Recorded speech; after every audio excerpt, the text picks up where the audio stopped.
peoples, just a quick shop update, latest edition. Yes, I know it's Chinese. The one I wanted was $1,500 and I don't have $1,500, so I had to settle on Chinesium. It was just a few $100s. I don't expect this to last from what I've seen of all the YouTube videos made on this, so I have already planned that once the electronics goes south, I'm gonna redo my own electronics and put it in there, and this will all go away because it's all cheapy deepy anyway. But for now, we'll see how long it goes. I got the 31 liter. It was a matter of economics. I didn't need anything that big. The issue is to get the next size down, I'm paying 2/3 of what I paid for this for almost double the capacity. So I just went ahead and just got the biggest one they had. So I need to clean parts, but a lot of this, I was initially gonna get one big enough to do my glasses because I have this thing, I bought glasses last year. I have this long process that I have to go through when I need to wash the lenses. I start with scrubbing my hands really well to make sure there's no particles or chips or anything in my hands that's gonna scratch the lens. Then I go to the sink and I run the water full blast and I run the glasses under it to try to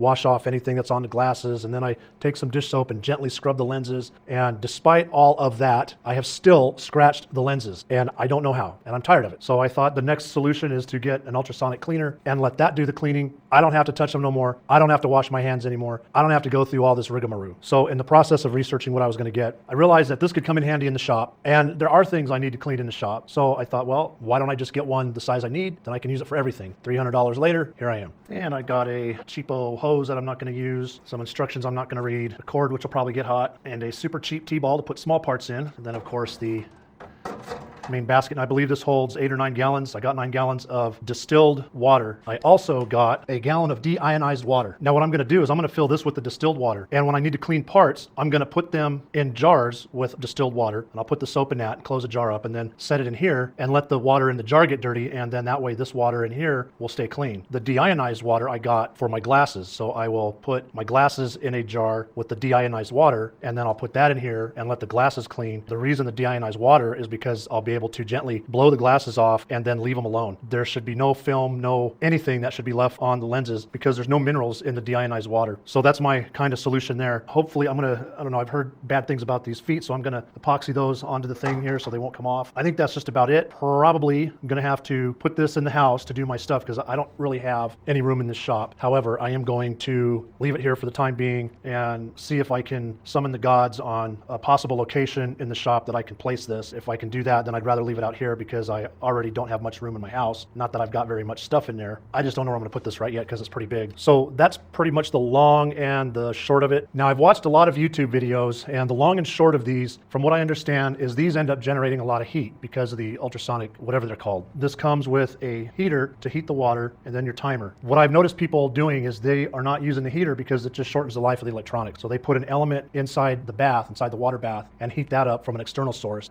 And once they get it to the temperature they need, then they go ahead and run it for a certain amount of time, and then they shut it off and let it rest. So I would take a gander, 10 to 15 minutes run time, and then shut it off for a half an hour, and then 10 or 15 minutes run time, and shut it off for a half hour. That's the price you have to pay for Chinesium, folks. Someday, when I have millions and millions upon millions of dollars, I will spend the $1,500 on the USA-made good ultrasonic cleaner. I will run it at max power for 24 hours a day and do everything I can to destroy it and see how far it goes. But until then, I've got to make this last. That's the way I'm going to do it. It's a pain in the butt, but I don't have any choice. It is what it is. Yeah, we'll see how this does. I can't say how nice it is or not because I haven't used it yet. It may not even work. I looked in the reviews, and probably about a quarter of the people leaving reviews had dead units when they arrived. I will say when this got here today, the box was just about completely destroyed. Of course, you know, Chinesium box, what do you expect? But this looks okay. There's no damage that I've seen on this. There's no damage that I've detected on the lid here. So we'll see what happens. The lid has a pretty good fit. It sucks air when I lift it up, so that's good. You know, I'll give an update down the road on how this is doing and see how it goes. All right, folks, that's it. Have a good one.